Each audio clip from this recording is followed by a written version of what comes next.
जय श्रीमन्नारायण। मैं आचार्य सौरभ शुक्ला स्वागत करता हूं आपके अपने YouTube चैनल आचार्य सौरभ जी पर। प्रिय दर्शकों, आज मैं बताने वाला हूं कि फाल्गुन कृष्ण पक्ष में जो एकादशी पड़ने वाला है, विजया एकादशी, वह कब है? 5 तारीख को है या 6 तारीख को है? अपने मूल विषय पे आए इससे पहले आप लोगों से अनुरोध है, यदि आप हमारे चैनल पर नए हैं तो हमारे चैनल को सब्सक्राइब करें, लाइक करें और जिन लोगों को आवश्यकता हो वहां पर शेयर करें। आइए शुरू करते हैं आज के विषय वस्तु को। विजया एकादशी, इसका निर्णय करते हुए हम देखते हैं पंचांग में जो एकादशी हमको मिल रहा बुधवार के दिन 6 तारीख को मिल रहा है। एकादशी 5 तारीख को रात में 1:34 पे 35 मिनट पे लग गया है और 6 तारीख को रात में 12:03 तक रहेगा।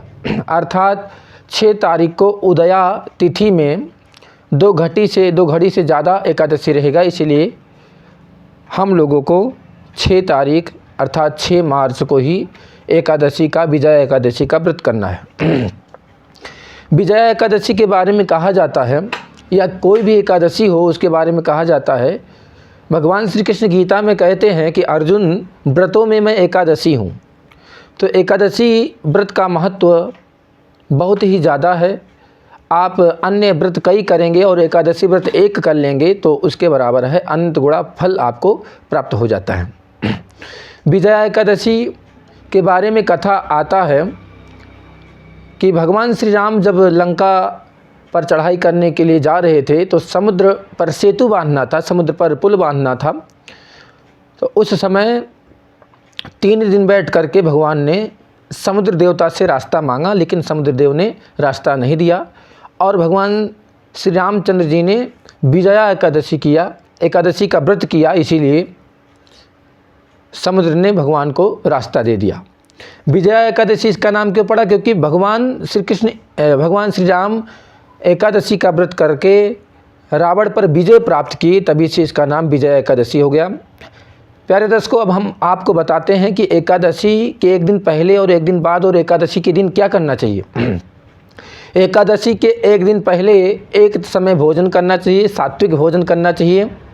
और एकादशी के दिन प्रातःकाल उठ करके स्नान इत्यादि करके पीला वस्त्र धारण करके भगवान के सम्मुख बैठ जाना चाहिए। भगवान का दिव्य पंचामृत से स्नान कराना चाहिए, भगवान का दिव्य श्रृंगार करना चाहिए और यथोपचार, पंचोपचार, षोडशोपचार या जितना उपचार आपके पास में हो अपने सामर्थ्यानुसार उनका पूजन करना चाहिए। और तुलसी दल पहले से तोड़ कर रखना चाहिए, क्योंकि एकादशी के दिन भी तुलसी नहीं तोड़ना चाहिए, ऐसा शास्त्रों में प्राविधान है।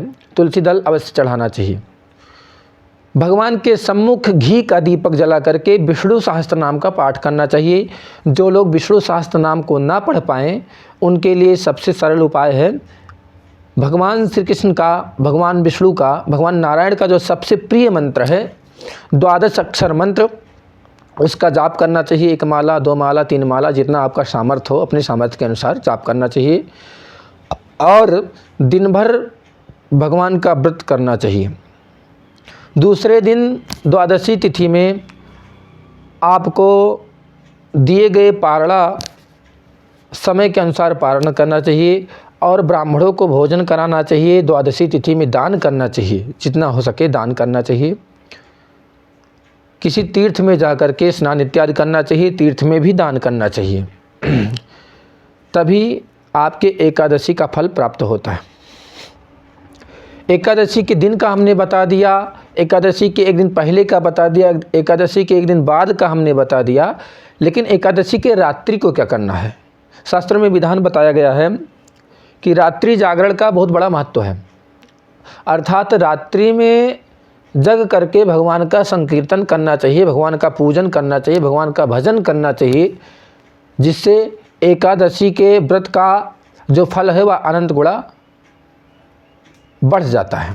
प्रिय दर्शकों, ऐसे ही धार्मिक वीडियो को प्राप्त करने के लिए अच्छी जानकारी प्राप्त करने के लिए हमारे ऑफिशियल यूट्यूब चैनल आचार्य सौरभ जी और एक दूसरा चैनल भी है जो ज्योतिष का है भविष्य तक, दोनों चैनल को सब्सक्राइब करें, लाइक करें, शेयर करें और अपनी कुंडली का विवेचन कराना चाहें तो दिए गए नंबर पर संपर्क कर सकते हैं। नंबर एक बार मैं आपको बोल देता हूँ, वीडियो में भी नोट कर लीजिए, 63 93 57 99 76।